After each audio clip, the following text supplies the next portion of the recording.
Jesus, tudo pode ser mudado pela força da oração. Tenha fé, acredite no poder de Deus, meu irmão. Tenha fé, acredite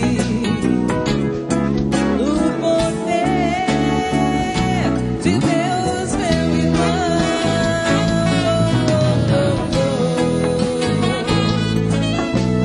Com Jesus, tudo pode ser mudado pela força da oração.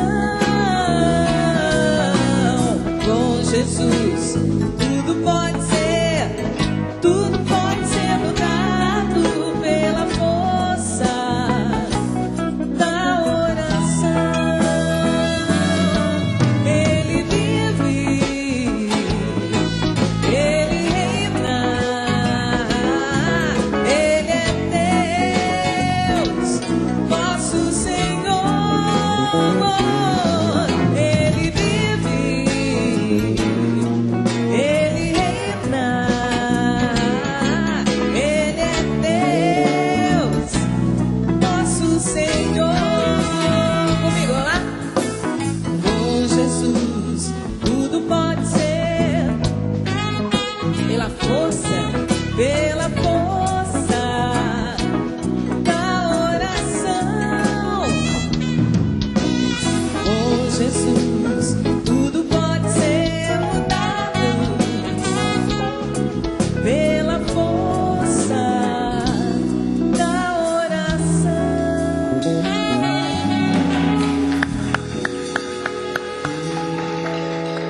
Tudo pode ser mudado pela força da oração. Tudo. Não é Tudo por pode fórmula ser mudado. mágica, mas é pela força do Espírito Santo que atua em nós quando nós recorremos a Deus, quando nós falamos com Deus, né? Tudo pode ser mudado. Estava falando com o Rafael aqui, e ele dizendo da mãe dele que essa força, né, de superar está na oração. Exatamente. Eu rezo com a minha namorada, eu penso, e a certeza é que um dia eu vou me encontrar com ela também. Foi justamente isso que eu disse para ele. Que força você tem, não é, de um mês e pouquinho ter perdido pessoas tão importantes e essa força de Deus nele, né? Que é um testemunho para todos nós. Se imaginar se mora com a mãe, com a irmã, e você chega em casa não tem a mãe nem a irmã, né? O que aconteceu com a minha família, né? Ô Salete, esse CD, todas as músicas são suas, com exceção de uma que é do Nelsinho. Exatamente. Essa daí eu digo que é uma música do Nelsinho de 1979, com arranjos de 2020. Você se lembra, né? Linda essa Pois música, eu me lembro quando ele fez. Eu não era nascido, mas eu me lembro, né? Imagina eu, Estava né? no ventre materno. Não, você já estava cantando, né? Então, esse CD tem como objetivo levar as pessoas a rezarem cantando. Por isso as letras elas são muito simples, as melodias elas são simples, porque é esse o objetivo. Eu aprendi com os padres do deserto, santos padres, que a oração do coração ela leva a gente a uma profundidade. Quanto mais a gente vai repetindo um refrão, uma frase de um salmo, mais a gente vai mergulhando em Deus. Cantando também é assim. Então, por isso que eu repito tantos refrãos, eu faço letras curtas, porque é dessa forma que Deus me inspira a fazer as canções, né? Para levar as pessoas a esta oração. E olha, isso não significa que não seja profundo, né? Exatamente. Porque é uma simplicidade, quando você diz assim, tudo pode ser mudado pela força da oração. Quando você diz, Deus cuida de mim, mesmo que eu não mereça. Mesmo que eu não perceba. Mesmo que eu não perceba, Deus cuida de mim. Isso é pronto, né? Ponto final. Ponto final. Precisa muita explicação, não é mesmo? Tem que partir para a experiência. Muito legal. Muito bom ter você aqui, viu? Dado Moura, Relações Sadias, Laços Duradouros, lançamento da canção nova.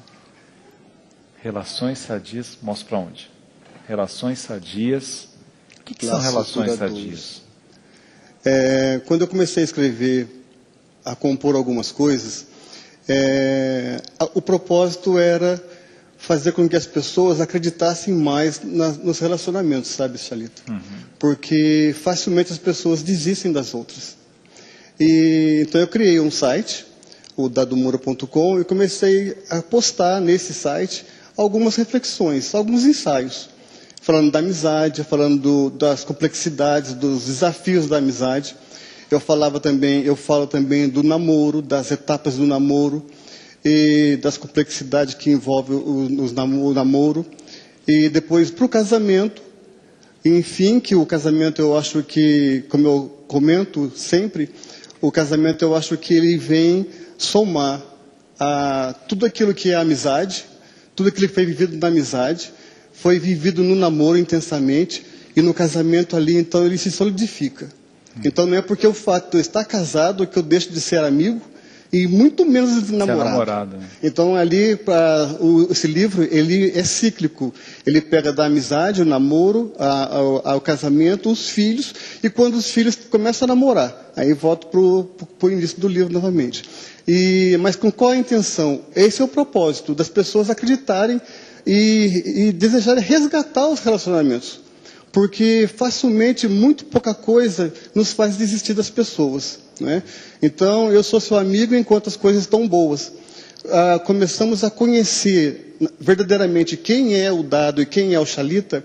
Naqueles impasses, é mais fácil desistir do Chalita do que eu tentar entender e contornar e trabalhar juntos para poder preservar a amizade. Então, muitas vezes é mais fácil eu falar, não, ele é chato nesse ponto, então eu rompi relações com você, porque vou procurar uma outra pessoa que não me cutuca, vamos dizer assim, né, nesse ponto. A proposta do livro é essa, bom, eu tenho um impasse, como eu vou resolver?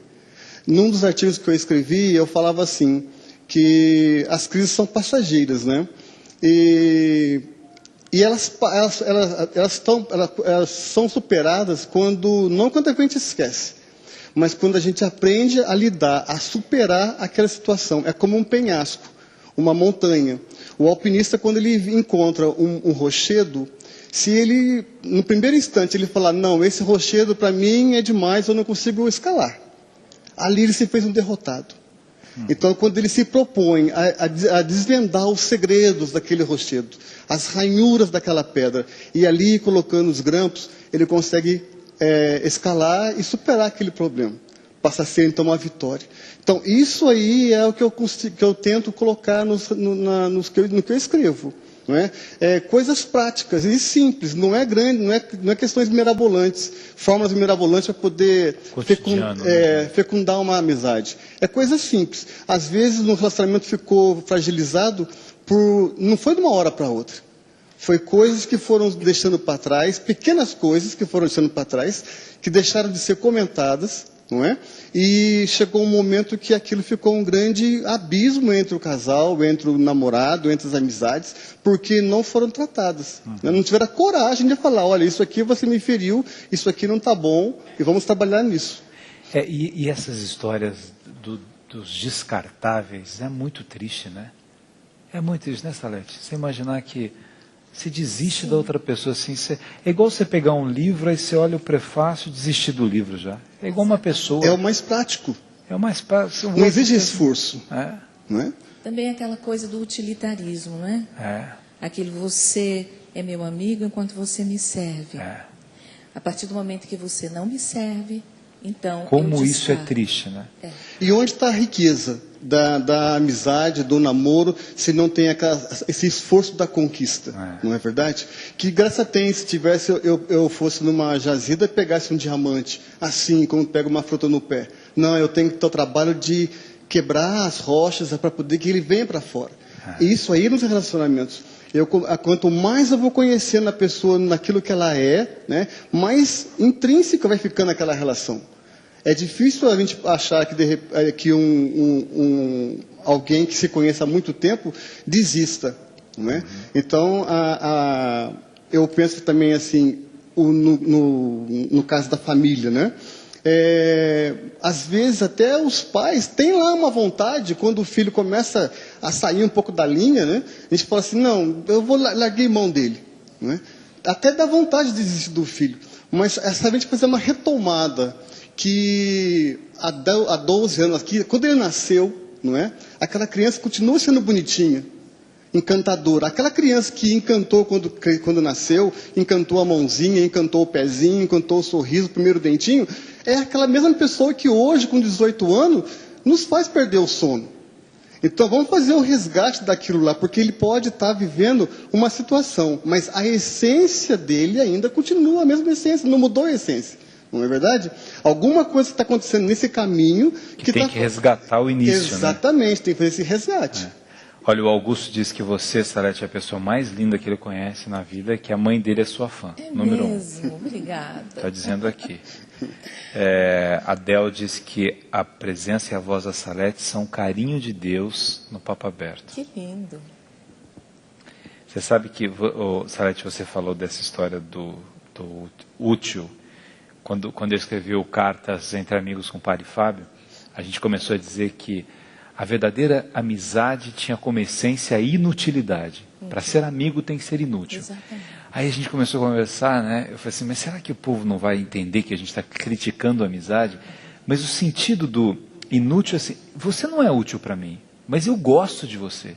Eu não gosto de você porque você vai me dar um emprego, ou porque você tem poder aqui, ou porque você pode publicar o meu livro, ou lançar o meu CD, Exatamente. ou porque você é político e você está num cargo, ou porque você é dono de uma empresa, ou porque você tem um barco, você é muito chato, mas o seu barco é muito legal, então eu te tolero para ficar no seu barco.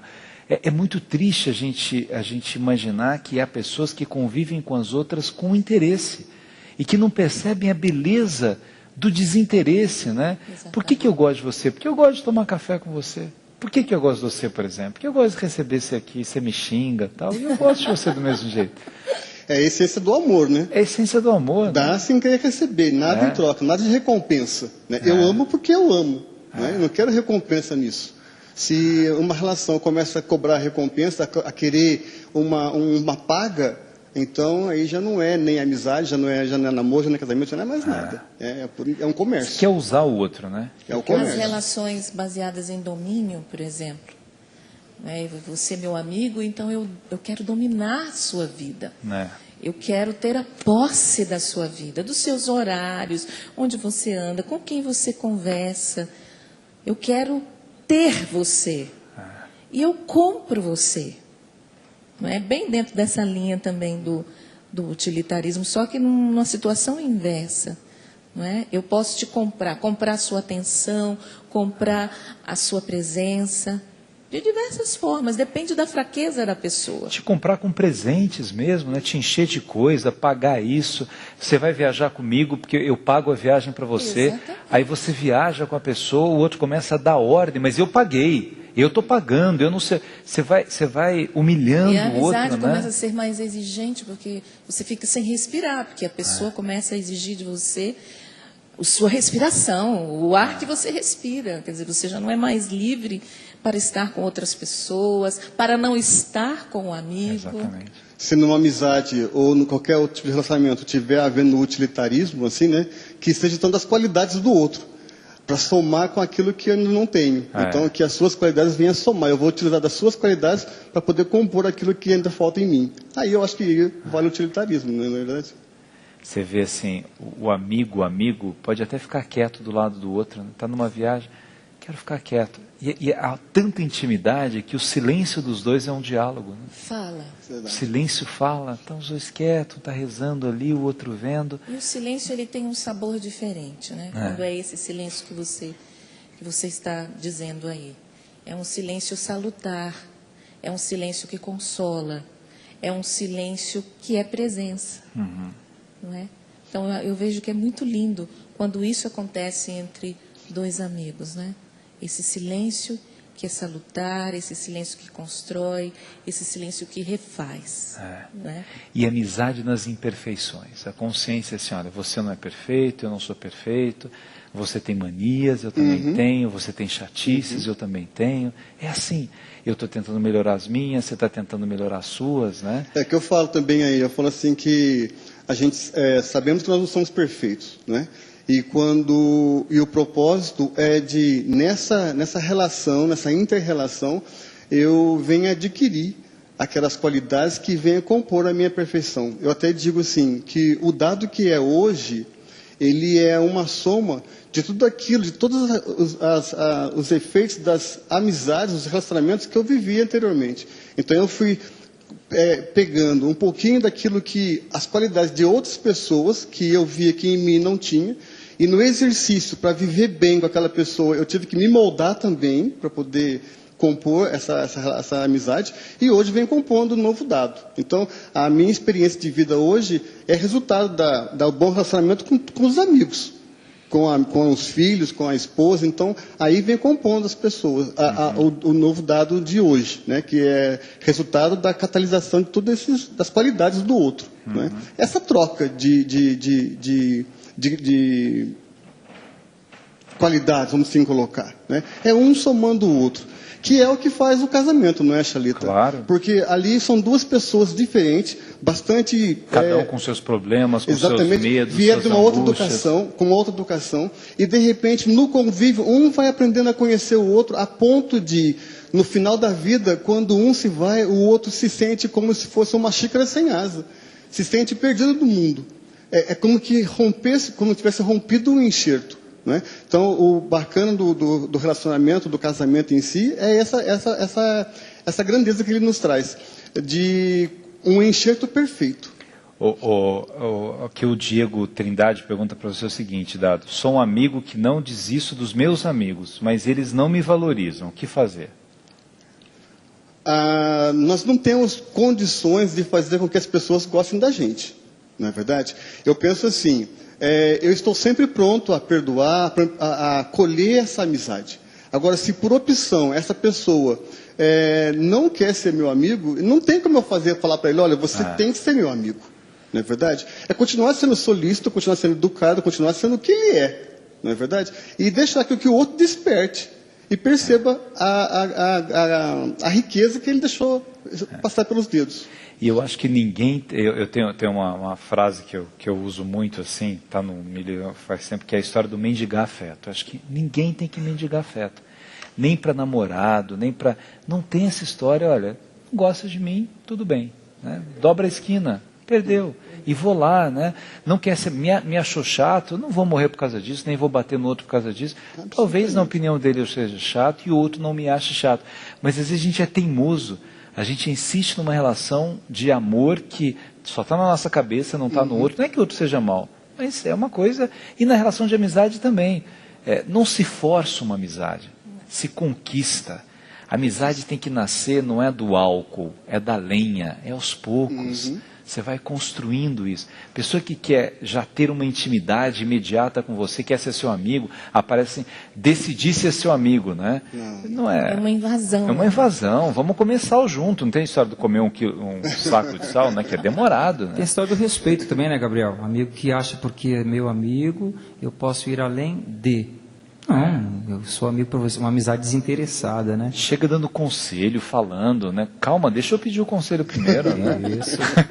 A hora que eu pedir, você fala. Até porque se eu não pedir, eu não estou aberto para ouvir o conselho. Então o outro já chega, né? Ia falar um termo, né? Derramando regras, né? Ia falar uma outra palavra. Pontificando, sabe tudo, né? E o bonito está isso, no jeitinho, nas imperfeições, na prosa, né? Leve. Exatamente. E as relações familiares, né? Marido e mulher, filhos, por mais responsáveis que elas sejam, por mais que os pais tenham que ensinar a dizer não, elas precisam ser relações leves. Sim. Essa leveza, né? Eu costumo dizer que na relação, na família, é o primeiro laboratório, ali onde eu vou exercitar até o ato de perdoar e ser perdoado, de conviver o diferente, de viver o diferente, na família, numa escala bem menor. Porque na escola isso vai ser mais exigente. O meu irmão, ele é diferente de mim. Ali em casa eu vou aprender a conviver com essa diferença. Na escola, eu convivo com uma pessoa que não tem nada a ver comigo. Agora eu tenho que ter o mesmo jogo de cintura que eu tenho em casa, que eu aprendi a ter em casa, eu vou colocar em prática na escola, no trabalho e assim por diante. Então a escola, a família, eu digo que ele é o primeiro laboratório e o principal dele. Porque na rua eu vou botar em prática aquilo que eu adquiri em casa. Né? Então tem que ser. Olha aqui, Adriana Lopes, minha amiga querida, amada, lá de Recife. Não nos encontramos em Brasília, né, Adriana?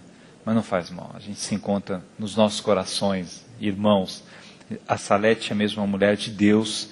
Admiro muito sua espiritualidade, sua simplicidade, sua unção. Suas músicas me emocionam. Isso é geral, né? Você tem um fã-clube aqui. Ai, ai. É bom isso, né? Comentários, né? Com toda humildade é bom Eu isso. vejo Saber todo o que carinho de Deus, né? Quando o povo se manifesta falando das canções, muitas vezes emitindo opiniões e falando do que sente, do que vive. Eu vejo tudo como um carinho de Deus, né? Às vezes a gente nem é tudo isso que a pessoa diz ou pensa que a gente seja, mas a gente acolhe com carinho, né, todas as manifestações. Gabriel, eu lembro que um dia, Gabriel, sem entrar no seu assunto aí, numa academia do som, mas já entrando, Salete, né? não já tem entrando. como, está em família aqui, o pessoal acompanha no Twitter, uma academia do som que nós fizemos com o Padre Jonas. Então ele foi falando, o Ricardo foi entrevistando e perguntando assim, Dunga, o que era? Você estava nessa Sapo. Então o Padre Jonas falava, Dunga é o meu jeito assim, moleque, tal. Ricardo Sá é o meu jeito, tal. Quando ele chegou na Salete, assim, é o meu jeito, a minha, como é que era? A minha inspiração. É a minha inspiração no cantar. Eu nunca esqueci aquilo. Isso tem uns 7, 8 anos, eu acho, não sei. E ficou assim, ele falou, como eu queria cantar, digamos assim, se eu fosse então Maria, eu cantaria desse jeito. Se eu sou José, eu canto, entendeu? Achei tão profundo aquilo, carinhoso que o padre falou da Salete. O Monsenhor, ele sempre viu em mim qualidades que eu nunca vi. Mas ele foi o primeiro a entrar na minha vida e a dizer, ele disse, olhou para meus olhos e disse, minha filha, Deus te deu dons muito especiais. Você tem uma missão muito especial. Isso há 25 anos atrás, eu era uma criança. Né? Imagina, já está... E ele disse, Deus tem planos especiais. E ele falava com tanta certeza, eu nem imaginava que eu viria para a Canção Nova, não imaginava que um dia eu estaria apresentando programa, que eu estaria gravando CD. Ou seja, aquelas palavras, ao longo dos anos, elas foram se cumprindo, né? E, de verdade, eu preciso assumir que, do ministério do Padre Jonas, eu trago, de fato, a inspiração. Eu me sinto realmente pequena, né, diante de tudo aquilo que Deus tem realizado e realiza, não é, através de mim, através das canções, através dos programas. Eu percebo que é algo que é maior do que eu mesma. Não é uma coisa que eu possa me vangloriar. É algo que realmente eu recebi do alto, né? E o bonito é que o que você recebeu do alto faz bem para muita gente, né? Porque assim, é o ser um instrumento mesmo, né?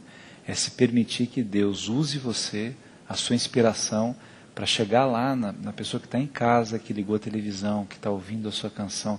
Assim, Deus cuida de mim, né? Exatamente. Eu sou um santuário de Deus, eu sou amado por Deus. Se sentir... Eu mesmo fico assustada.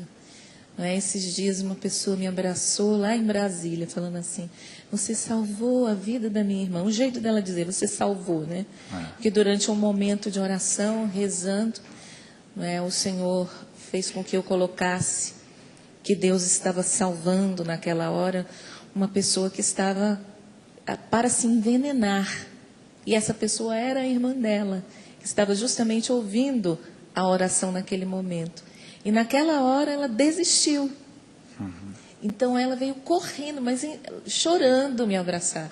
Eu disse, muito obrigada. Eu fiz, olha, agradeço a Deus, né, que colocou nos meus lábios aquilo que a sua irmã precisava escutar. Não é? Então eu vejo que são coisas que eu mesma fico assustada. Mas é bom ser dócil nas mãos de Deus, né? Sim, é bom e é uma responsabilidade muito grande, né?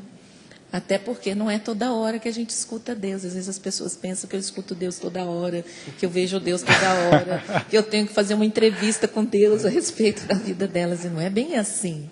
Ele tem o momento e tem a hora, não é? E tem a necessidade de se manifestar. É de acordo com a necessidade, não é? De acordo com o momento dele. Mas eu acho que uma das grandes conquistas, né, que a gente pode passar, voltando ao Rafael que estava falando ali, né, de perder a mãe, é pedir a Deus essa paz, né? Eu fico muito assustado de ver como as pessoas estão desesperadas, angustiadas, né? Como elas têm pressa de tudo. Paz, né? Tranquiliza o seu coração, não é? O que eu vivi, por exemplo, ano passado, né? Esse CD, ele é fruto de uma experiência que eu vivi com minha mãe. Minha mãe, ano passado, ela teve câncer, infiltrante, invasivo, câncer de mama. Quando eu recebi a notícia, eu fui tomada por uma força tão grande que eu não consegui chorar. Tamanha era a força que me invadiu na hora. Eu precisava realmente não chorar naquele momento, porque eu tinha que animar a minha família, animar a minha mãe, né, e começar a bateria de exames que eu acabei ficando naquele período para fazer junto com ela, né, para dar aquele apoio. E durante esse período do câncer, eu aprendi isso, a ter fé e confiança em Deus, mesmo quando as notícias não são boas. O fato da notícia não ser boa não significa que Deus nos abandonou. O fato de ter perdido alguém na minha família, alguém que eu amo, não significa que Deus me deixou, que Deus não olhou para mim. Pelo contrário, naquela hora Ele estava comigo. Naquele momento, Ele estava ao meu lado, segurando a minha mão, consolando, como consolou o Rafael. Aqui nós vimos uma pessoa consolada por Deus, um homem de fé.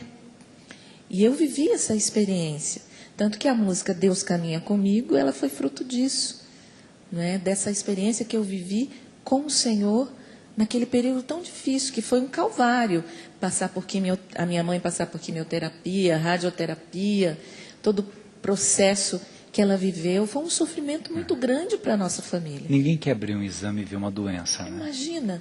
E eu acompanhar tudo isso longe, porque eu não pude deixar a missão para cuidar dela. Mas eu tive que, em meio às minhas viagens, ficar 2, 3 dias, 24 horas com ela, não é, ali. Então foi, de verdade, uma experiência da força de Deus no momento difícil, no momento de tribulação. Entre tantos que eu vivi, não é?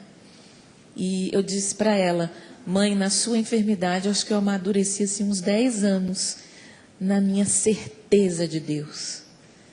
E mesmo que ela não fosse curada, porque graças a Deus ela fez a mastectomia, ela está bem, não tem nenhum sinal da doença, eu disse: mesmo que a senhora não fosse curada, mesmo que a senhora partisse para a eternidade, eu continuaria crendo. Deus caminha conosco. Deus caminha comigo. Amém. Obrigado pela sua presença mais uma vez aqui. Obrigada a você. Não demore tanto para voltar. Daqui a uns 10 anos. Daqui a uns 10 anos. Dado Moura, obrigado pela sua presença também. Eu agradeço, Xelito. Relações sadias, laços duradouros. Quem não tem aí também pode adquirir na Canção Nova. 0 operadora 12 3186 2600. Tem também o site, o www.dadomoura.com, onde eu também continuo escrevendo outras reflexões. Muito bem, obrigado pela sua presença. Semana que vem o programa não será ao vivo, mas vai ser um programa muito especial, um programa inédito também, que a gente vai falar de moda, vai falar de relações internacionais, de documentos da igreja, vai falar de nutrição, um programa muito bacana. Fiquem ligados na segunda-feira aqui. E a gente termina o programa de hoje em clima de oração, agradecendo a presença dessa menina inspiração, menina de Deus, que é a Salete Ferreira. Amém. Então vamos cantar mais uma vez essa canção, Deus Caminha Comigo. Eu quero oferecer para você, que participa todas as noites de segunda-feira deste programa, e a todas as famílias que perderam seus entes queridos, como nós falamos aqui. para que essa certeza esteja viva no seu coração. Ele segura na sua mão, tenha certeza disso. Quando a tribulação vem me visitar, onde está teu Deus? Muitos querem perguntar. Ele vive em mim, caminha comigo, nele eu posso confiar. Ele vive em mim, caminha comigo, nele eu posso confiar. Deus caminha comigo, Deus é meu grande amigo, Ele é mais forte, um abrigo. Ele caminha comigo, Ele é mais forte, um abrigo. Ele caminha comigo, nele eu posso confiar.